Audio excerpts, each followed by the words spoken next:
Hello, everybody. I'm John OLoughlin. Welcome to McDuff Lives. Well, it's a Wednesday evening, and I know it's usually I don't do a reading on a Wednesday evening, but my plans were a little bit free this week because I'm, concentrating so much on the opera. The last performance of La Boheme is this Saturday night in Beach Haven, New Jersey, on Long Beach Island. Very nice theater called the Surflight Theater, and I am going to be driving up there on Friday, so there will be no show tomorrow. So we're going to have our live chat also tomorrow night at 7:30 instead of Friday morning. And welcome, glad to have you with me. And a a third part of this book, I'm going to be skipping ahead again. Tom Bowers, the Paperclip Conspiracy, the hunt for the Nazi scientists. And, so far we've really been just learning how backwards the British and Americans were in technology compared to the Germans. And the Germans had, anywhere from four to, however many you want to say, years ahead, and everything from jet engines, rockets, better bombs, better radar, better everything. And so one of the big themes of the war is that the Allied soldiers and the Allied generals and admirals are starting to realize that technology is very, very important in warfare. It's a transition that is happening in World War II. It had begun, of course, in World War I with the tank, and the first chapter of the book is about the tank. So we've skipped ahead a few times already, and now I'm going to skip ahead to page 65, where after a long bit of wondering whether the Germans really had created a rocket that they could aim and deliver a payload with, I'll pick it up here on September 8th of 1944. On September 8th, a sonic boom cracked across London, causing startled confusion. The explosion left no doubts. By the end of the day, Jones, Churwell, and the other members of the Crossbow Committee had received first-hand evidence after 2 years of acrimonious speculation. Examination of the rocket's debris revealed an astounding scientific achievement.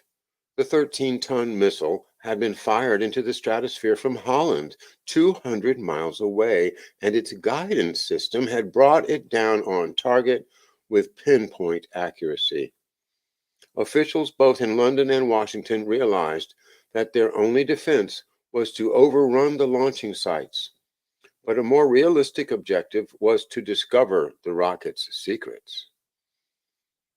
In July, as the Red Army advanced toward the Blizna Missile Center, Churchill had cabled Stalin asking him, in the interest of Allied cooperation, to allow inspection by a joint British-American team of specialists. Permission was granted for Colonel Torrance Saunders from the Ministry of Supply and the American Colonel John O'Mara, together with an assortment of experts, to travel circuitously to Moscow and onward to Poland. On their arrival on August 19th, Sanders and O'Mara were told by Soviet generals that Blizna was still in German hands, although the site had in fact been captured 2 weeks earlier. Suspicious but helpless, the team finally arrived at Blizna on September 2nd to discover that the Russians were unprepared to share their spoils. Members of the mission were able to pack what remained of the rocket debris into crates.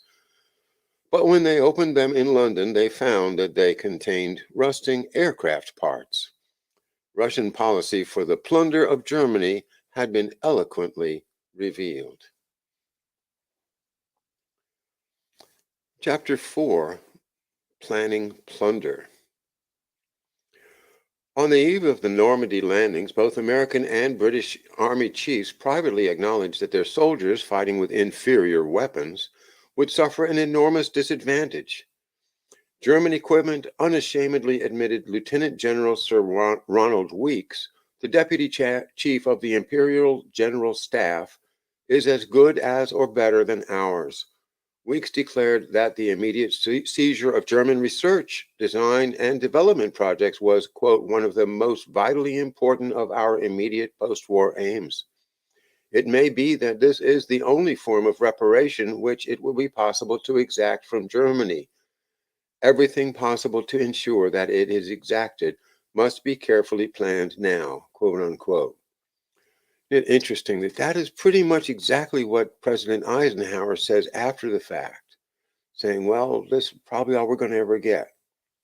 Really? Is that an original thought on both of their in both of their minds, or was this something that perhaps had been planted in their minds by a deeper policymaker?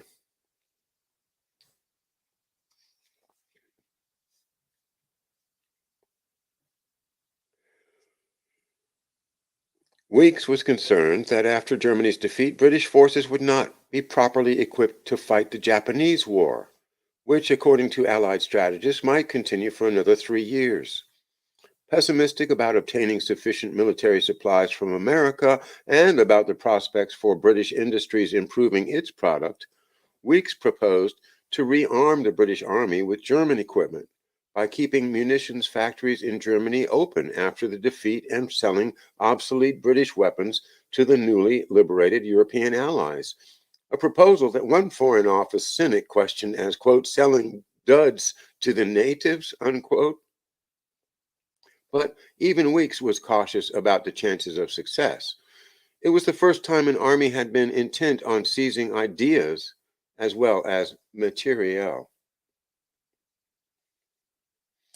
By early April, Weeks's plan was developed by the Enemy Research and Development Committee into a blueprint for the seizure of Germany's leading research and development institute, specializing in everything from missiles to guns and from armor to mines. Under the plan, scaling and holding parties with priority status would travel with frontline infantry units to seize objectives of, quote, exceptional importance. These were to be followed by specialist investigation of enemy technique groups, accompanied by interpreters to interrogate German personnel. On paper, it seemed masterful, but when Weeks's proposal was formally presented, a mere 38 German targets had been identified, and the manpower requirement was limited to just 150 men. The birth of the plunder operation was hopeful, but inauspicious. Unknown to Weeks, both the RAF and the Navy had similar ideas, although their objectives were markedly different. The RAF, still complacent about its technical superiority, limited its targets to radar. In contrast, the Admiralty, which since the disasters of 1940 had bitterly acknowledged German technological superiority in every field except radar, had compiled a detailed plunder list: mines, torpedoes, submarines, guns, detection devices, and communications. Captured German seamen had been scrupulously questioned and their equipment minutely investigated to discover the manufacturers and their locations. These were listed as black, gray, or white targets depending on priority. Nevertheless, the plan lacked manpower and did not have the Joint Chiefs' approval. Victor Cavendish Bentinck,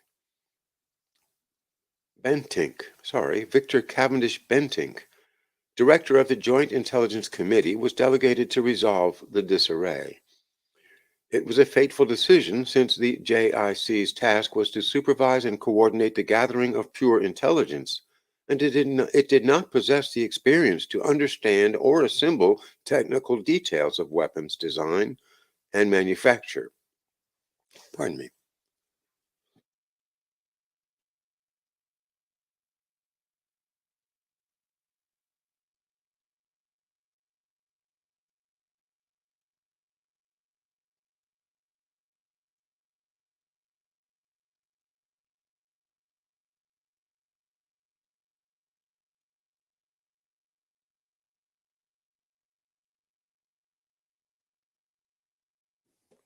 All right. Once you have a mute button, you have to remember to unmute it. All right. Hi, everybody. Good to have you with me, and thanks for joining me. And we will continue. We're on page 68. Victor Cavendish Bentinck, director of the Joint Intelligence Committee, was delegated to resolve the disarray.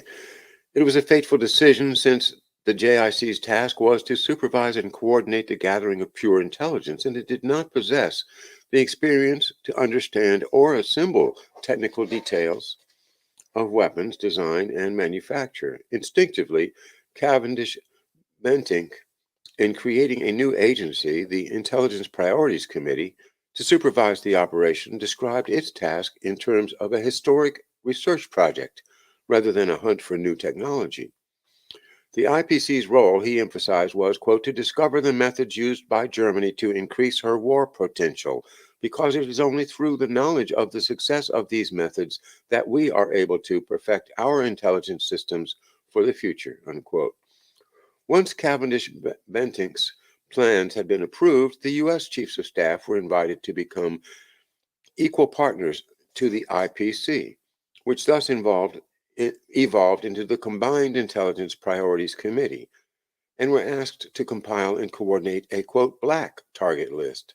But the Americans were even less prepared for the operation than the British. Since the outbreak of war, the U.S. Office of Scientific Research and Development's mission in London, under Bennett Archambault, had sheltered a steady increase of American scientific intelligence officers who had willingly accepted the free offer of British skills and sent the details back to the States for development.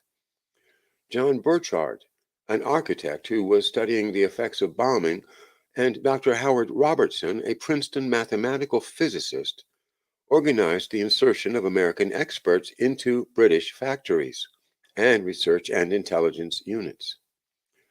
Burchard had systematically toured British scientific institutions and factories in order to understand every aspect of war and weapons research, while Robertson developed close links with the British tactical units. They were amply rewarded. The motor and fuse of Alwyn Crow's solid fuel rocket, missile radar, anti-submarine rockets, and torpedo technology were all substantially more advanced than the Americans. Great Britain's scientific mobilization for the war, records the OSRD official history, was extremely impressive, but her engineering resources were not of comparable strength. In terms of useful knowledge gained, it is probable that the United States was the principal beneficiary in the intensive wartime scientific and technical interchange. Nevertheless, Burchard and Robertson's contribution to British scientific investigations was significant.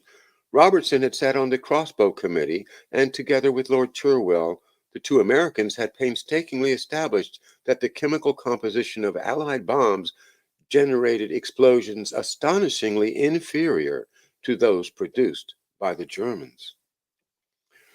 From the OSRD experience, Burchard and Robertson gained an insight that those in Washington still lacked. To alert the military to the importance of scientific intelligence, Vannevar Bush, OSRD's director, had sent personal letters to all theater commanders in chief explaining the value of scientific intelligence teams. Quote, many examples could be cited in which we have improved our equipment because of studies of enemy equipment. The examples he mentioned revealed his own limitations: fuses, a rangefinder, the addition of stabilizing vents to rockets, and the German 75mm recoilless gun. Bush urged the commanders to allow teams from every service to accompany their assault forces in order to, quote, win the race against souvenir hunters and the destroyers of enemy equipment, unquote. The recipients were apparently unimpressed. Bush did not receive a single reply. Beyond the military, however, one American intelligence operation, the Alsace mission, was underway that would eventually sweep through Germany, surreptitiously scooping up a wealth of German expertise. The Alsace mission's prime aim was to establish whether Hitler's scientists had made similar progress to the Manhattan Project in New Mexico, which was developing an atomic bomb. The Americans' anxiety was well justified. German atomic research went back a long way. Just before Christmas 1938, Otto Hahn, working at the Kaiser Wilhelm Institute in Berlin, had succeeded in isolating pure uranium-235. Within days, news of his monumental breakthrough spread among the small international network of nuclear scientists, but for nearly 2 years, it excited little curiosity among outsiders. Although Roosevelt appointed an advisory committee on uranium in 1939, he showed scant interest thereafter. It was only after Dunkirk and after the arrival in London of Hahn's former colleagues, Jews who had originally fled Nazi Germany for France, that British intelligence understood the potential of the weapon that Hahn's collaborator, Werner Heisenberg, was trying to develop. By then, Germany's advance seemed impossible to stem.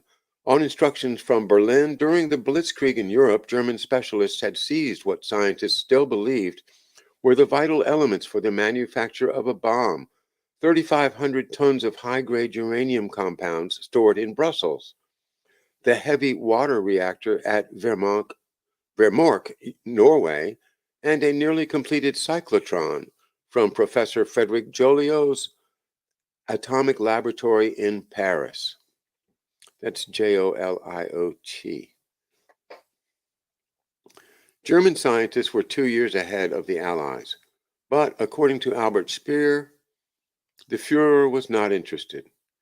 Quote, Hitler had sometimes spoken to me about the possibility of an atom bomb, but the idea quite possibly strained his intellectual capacity. In the 2,200 recorded points of my conferences with Hitler, nuclear fission came up only once and then is mentioned with extreme brevity. Unquote.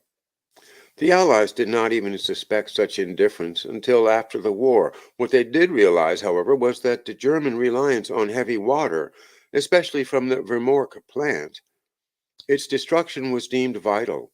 Briefed by the SIS, a Special Operations Executive Combined Operations Attack was dispatched to Norway on November 19, 1942.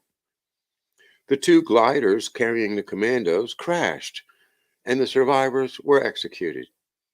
A second attack on February 28, 1943 was more successful, but the plant was not finally destroyed until November 1943 by U.S. Air Force bombers. Although the Manhattan Project had long since discarded heavy water as necessary for an atomic bomb, the Allied attacks reassured Heisenberg that heavy water was the key to enriched uranium.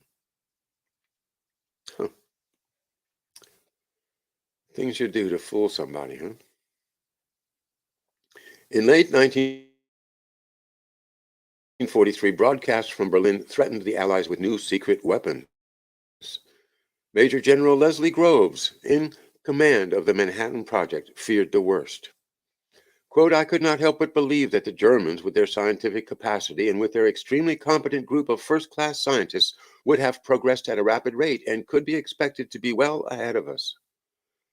Groves proposed that Alsace investigators, sworn to total secrecy and led by Lieutenant Colonel Boris Pasch, be sent in early 1944 to the mission returned without any clues. Pasch was blamed for that failure, and his 9-man team, easily overwhelmed by the multitude of other Allied intelligence agencies, was criticized for lacking investigative experience. Hence, when Pasch and his colleagues arrived on June 17th at the first Combined Intelligence Priorities Committee meeting in London as part of the American team, they felt themselves wanting in sophistication. The contrast between the U.S. leader, Brigadier General T.J. Betts, from the Anglo-American headquarters, SHAEF, and the British chairman, Professor R.P. Linstead of the Ministry of Supply, overawed the American team. At their first meeting, Linstead laid before Betts a list of targets in Germany and the blueprint for their seizure. The listed targets were those with, quote, such material, personnel, and information of military importance, either of great value to the Allies for operational purposes or constituting a dangerous potential threat in the future as justify urgent action on the part of the Allies in seizing them both before and immediately after an armistice. Completely unprepared, Betts's team was overly impressed by what Commander Henry Schade, the U.S. Navy representative, I guess it could be called Shade, Schade, the U.S. Navy representative who had been on the Alsace mission in Italy, described as an imperial performance. Shade immediately complained to Washington, quote, "British preparations are well ahead of ours. If we rely on them, we'll get nothing," unquote. Samuel Goudsmit, a civilian scientist also on the Alsace mission, sent the same complaint, urging Bush to galvanize the paralyzed Washington desk officers who were, quote, "putting obstacles in his way." Quote, "The British part of the committee, formerly the IPC, had made previous extensive preparations. As a result, the Americans, in my opinion, are definitely at a disadvantage and all the time put before a fait accompli and have to accept the British point of view." This image of the suave and competent British was deceptive. Although, unlike the Americans, the British military had understood the importance of technical intelligence, the appointment of Linstead, an ineffectual and fastidious civil service, suffocated at birth any possibility of a huge British seizure operation. Unable to give orders to the military, Linstead had interpreted the IPC's role as that of a clearinghouse supplying SHAEF with information rather than that of an executive agency. And despite the enormous scope of the operation, he appointed a mere handful of secretaries as his total staff. Within 4 weeks, Betts, claiming the committee was flawed, arranged for its dissolution. The replacement, with Betts as chairman, was called the Combined Intelligence Objectives Subcommittee, CIOS, soon to be unaffectionately called Chaos. The harsh reason behind the American coup was the crisis on the Normandy beaches, where Allied troops found themselves equipped with many weapons that were inadequate compared with the Germans. CIOS was suddenly too important to be the responsibility of a docile civil servant. Allied officials were appalled by the casualties in Normandy. Between July 20th and August the 12th, the U.S. 2nd Armored Division lost 70% of its tanks and half its combat personnel. Its weakest spot was the Sherman tank, which was mercilessly outgunned by the giant Tigers and Panthers. One frontline report described how, even when the Shermans got close enough, American shell, quote, "ricocheted off the thick armor and went screaming into the air." Another reported that, quote, "one Sherman fired 14 rounds of 76 millimeter ammunition at a Tiger before it had any success at all, and the next moment was destroyed by another Tiger." The Allied advance into the heart of France staggered and occasionally faltered. Crews in armored vehicles often hesitated to go forward until they had mounted captured German periscopes and automatic weapons on their own vehicles for protection against snipers. A dispatch to the New York Times from France summed up the plight of the Sherman tank crews. Quote, "Why at this late stage of the war are American tanks inferior to the enemy's? That they are inferior, the fighting in Normandy showed. This has been denied, explained away, and hushed up, but the men who are fighting our tanks against much heavier, better armored, and more powerfully armed German monsters know the truth. This does not mean that our tanks are bad. They are not. They are good. They are the best tanks in the world, next to the Germans." Pardon me.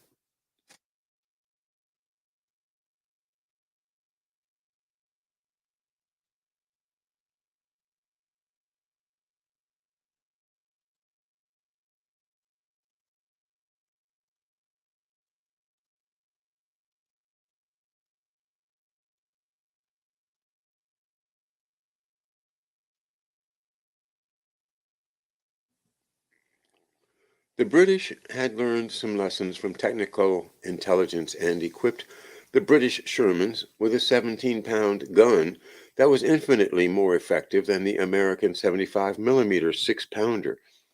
But they had ignored everything else. In a comparison of British and German tanks before politicians, the tank board conceded that the German tanks possessed better guns in the 88 millimeter 20-pounders, but insisted that the decision was deliberate. The Germans had shown, quote, complete disregard for crew comfort or well-being in any shape or form. As a result, their tanks had less stowage space. For the vulnerable Sherman crews, comfort was hardly the most important consideration, and word quickly spread among American infantrymen that because of inferior weapons, they too were imperiled. Artillery gunners discovered that while their gun pads disintegrated after firing 300 rounds, German pads made of synthetic rubber withstood 1,800 rounds. The barrel of the American 50 caliber machine gun eroded after 800 rounds, while German barrels lasted for 5,000. American bazookas and anti-tank guns were ineffective compared with the German hollow-charge heavy rockets, the Panzerschreck, and high-performance light anti-tank weapons. Both, according to Allied intelligence, were, quote, being issued on a very lavish scale, unquote. During any lull in fighting, American troops would scour the battlefield to retrieve abandoned guns and ammunition.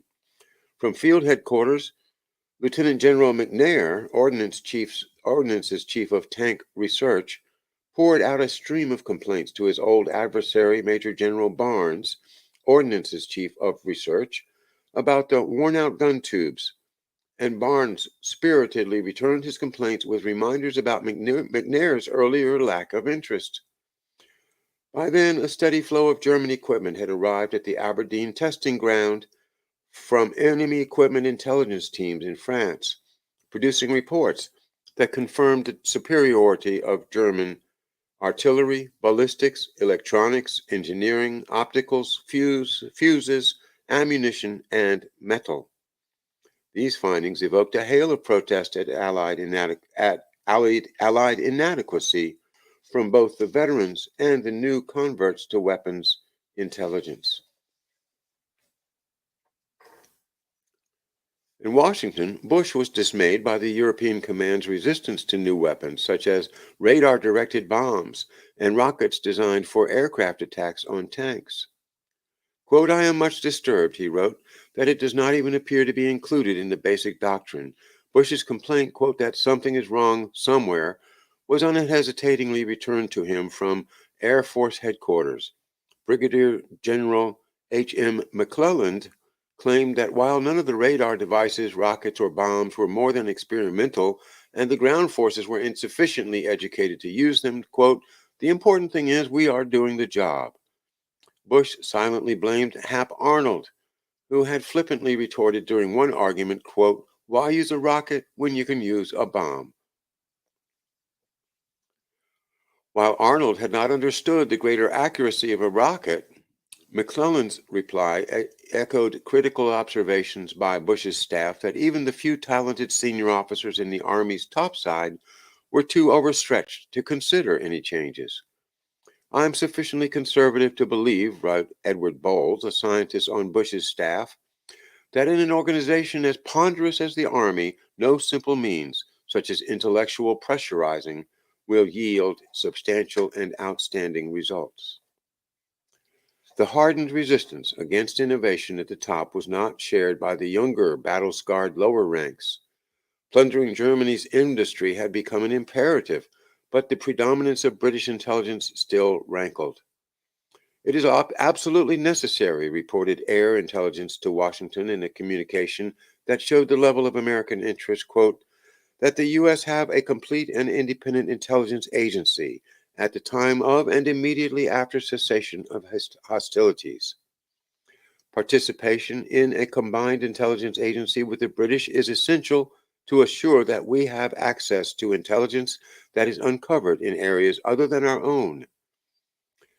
However, to depend solely upon this combined agency would be dangerous in that, should bargaining develop concerning intelligence matters between the British and ourselves, we would have nothing to trade on, and we would not have the alternative of pulling out of the combined setup and resorting to unilateral exploitation of the German intelligence sources.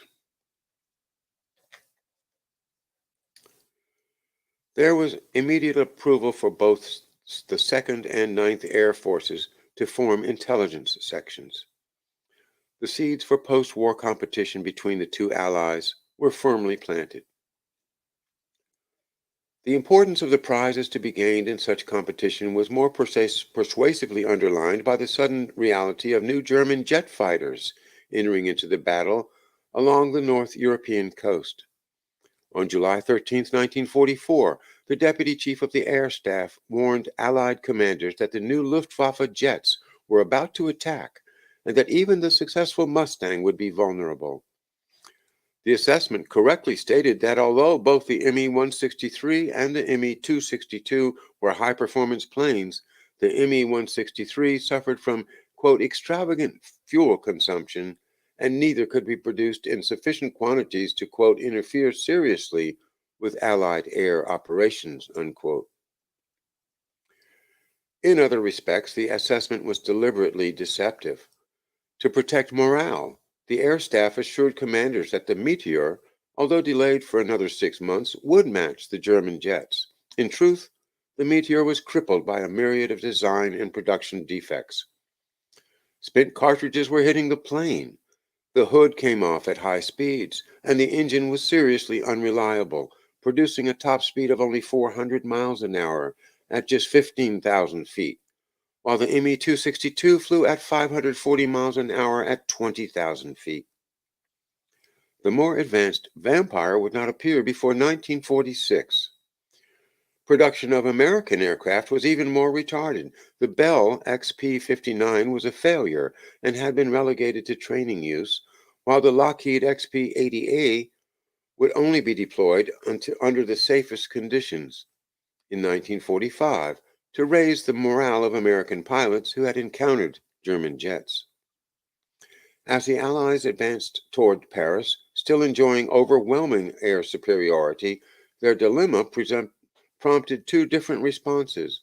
In Britain, Sir Wilfrid Freeman of the Ministry of Aircraft Production recommended, quote, a very drastic reduction in jet production, which Air Staff Chief Portal curtly rejected to prevent the balance from tilting in Germany's favor, while among the Americans, the report sparked a determination to find the German jet designers.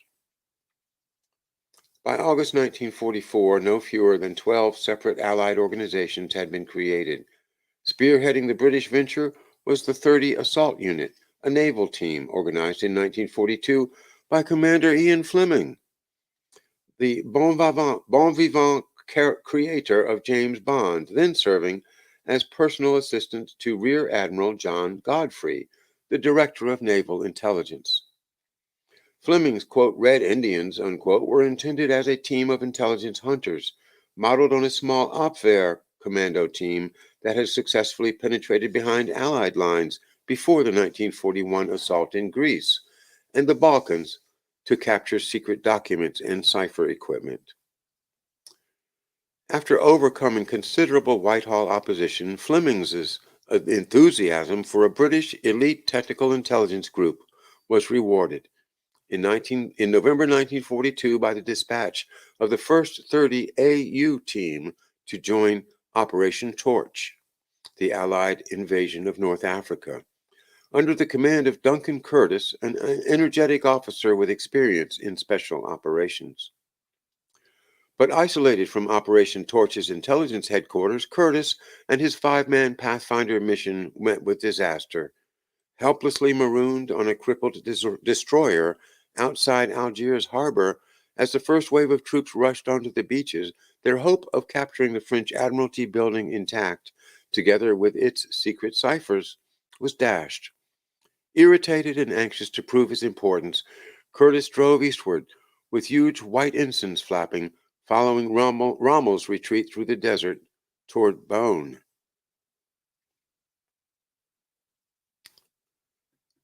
Behaving like armed and expert looters, the Red Indians plunged into unsavory controversy amid reports of fights, drunkenness, and thefts. Ironically, the commando group had begun its life self-defeatingly unaware that tactful diplomacy and negotiations with regular fighting units would determine its success. According to the unit's official history, quote, most of those originally selected lacked the qualifications and aptitude required for the particular type of work envisaged for the unit. Consequently, at the end of the North Africa campaign, when an inquiry revealed that valuable intelligence had been lost, the culpable misfits were returned to their regiments, and in the long-term British planning and headquarters staff were unable to assign the British team the priority rating needed to realize its ambitions. It's a funny story about Ian Fleming, isn't it? After an unsuccessful campaign by new recruits in Sicily, the reorganized 30 AU's Hall in Italy under the Arctic explorer Quentin Riley improved. But the unit's reputation again plummeted, following a stream of complaints from regular officers about the private army's rampant indiscipline, looting, eccentric dress, and refusal to obey orders.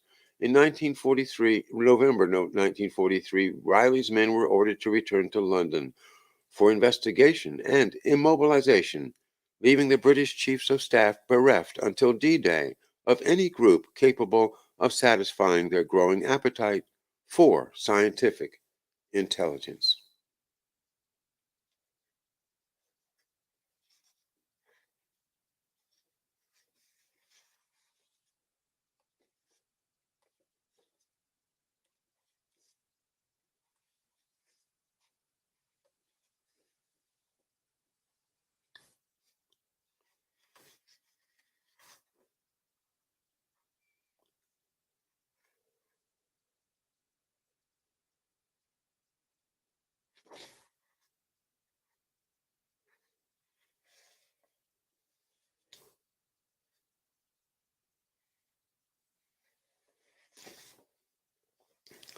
Oh, pardon me, I'm just looking ahead to see where's a good stopping place.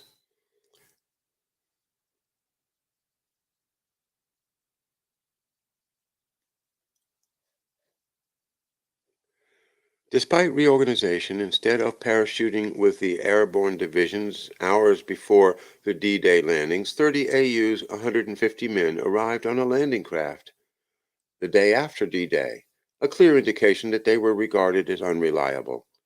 Charged with seizing the radar station at Douvres, ciphers and maps, samples of V-1 rocket fuel, and the German naval headquarters at Cherbourg, the Normandy campaign started as it ended, in flamboyant style.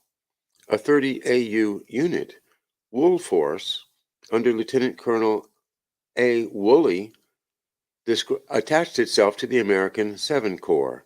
Driving in jeeps and armored cars, the officers and their Marine escort confirmed every Yankee prejudice about English eccentricity and amateurism. As they headed toward Cherbourg, they sent back to England a trickle of radar and rocket equipment, but most of their plunder was lost en route. During the battle for Cherbourg, Woolley was seriously injured. In his absence, his Marines uncontrollably enjoyed the spoils of war and behaved like, quote, merry, courageous, amoral, loyal, lying toughs, usually disinclined to take no for an answer from foe or Fräulein. Even Fleming in London was impatient with his Red Indians, whom he renamed, quote, the 30 Indecent Assault Unit. Furiously, General George Patton ordered Woolforce to leave the American sector. As the titillating reports of 30 AU's antics passed through SHAEF headquarters, Betts, the chairman of CIOS, recognized that the master plan agreed to by his committee was in tatters. Linstead had not sent the latest and comprehensive target lists, and amid the pressing operational crisis, a directive ordering all commands to establish independent T-forces to seize and guard named targets had been ignored by Army commands pleading a shortage of manpower.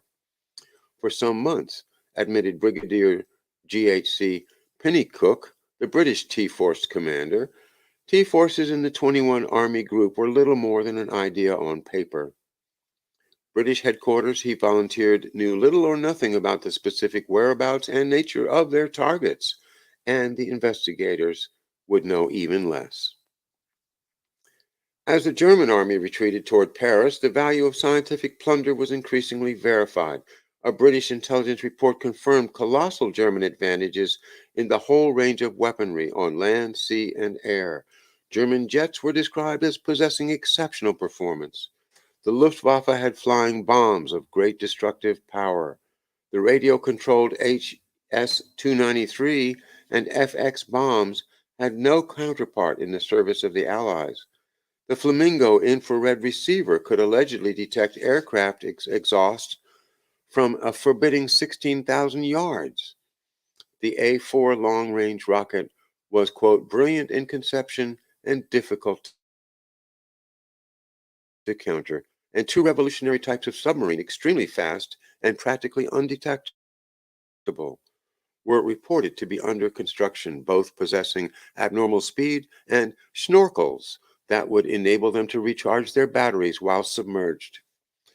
The demand for information was enormous, but the Allied machinery to gather it appeared totally disorganized.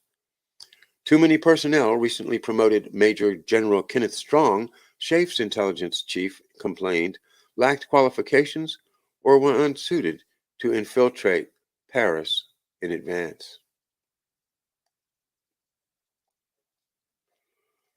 Well, I'm going to leave it there. It's about 8:45 here on the East Coast, and that will leave us plenty of that chapter to finish up. But coming up soon, we'll be back into the Americans and a lot of interesting material about the French coming up, which we hardly ever hear about. But the French science was very advanced, always has been, and they were able to grab an awful lot of the German scientists, which is something we'll talk about in the next chapter. All right, thanks for being with me. Remember, tomorrow, because I'm off Friday, I will do our weekly chat on Thursday, tomorrow night at 8 p.m. Eastern Standard Time. Hope you can join me then.